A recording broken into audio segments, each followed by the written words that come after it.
les représentants du peuple français, constitués en Assemblée nationale, considérant que l'ignorance, l'oubli ou le mépris des droits de l'homme sont les seules causes des malheurs publics et de la corruption des gouvernements, ont résolu d'exposer dans une déclaration solennelle les droits naturels, inaliénables et sacrés de l'homme.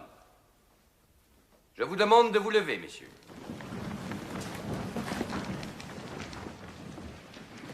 Article 1er.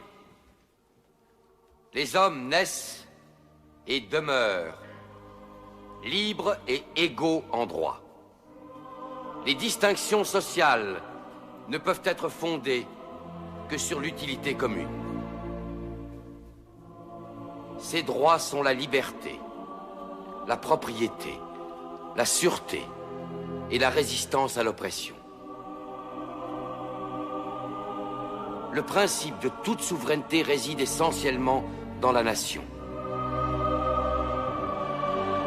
La loi n'a le droit de défendre que les activités nuisibles à la société.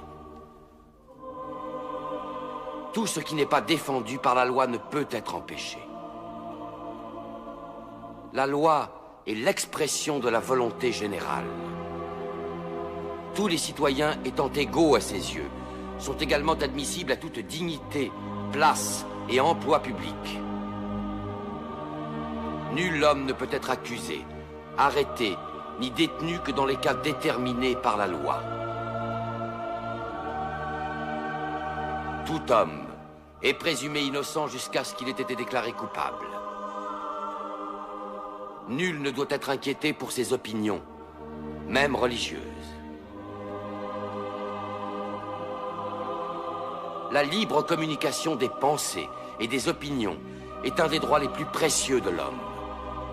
Tout citoyen peut donc parler, écrire, imprimer librement, sauf à répondre de l'abus de cette liberté dans les cas déterminés par la loi. La garantie des droits de l'homme et du citoyen nécessite une force publique. Cette force est donc constituée pour l'avantage de tous. La propriété étant un droit inviolable et sacré, nul ne peut en être privé, si ce n'est lorsque la nécessité publique, légalement constatée, l'exige évidemment. J'ai fait de mon mieux, Monsieur Necker, mais je ne signerai pas ni les décrets sur l'abandon des privilèges, ni les droits de l'homme. Comment l'Église vivra-t-elle sans la dîme? Et la petite noblesse sans la redevance de ses paysans? Je me dois de rappeler à votre majesté que ce sont la noblesse et le clergé eux-mêmes qui... Mais pourquoi les droits de l'homme? Je suis le roi! Comment peut-on partager ce qui est absolu?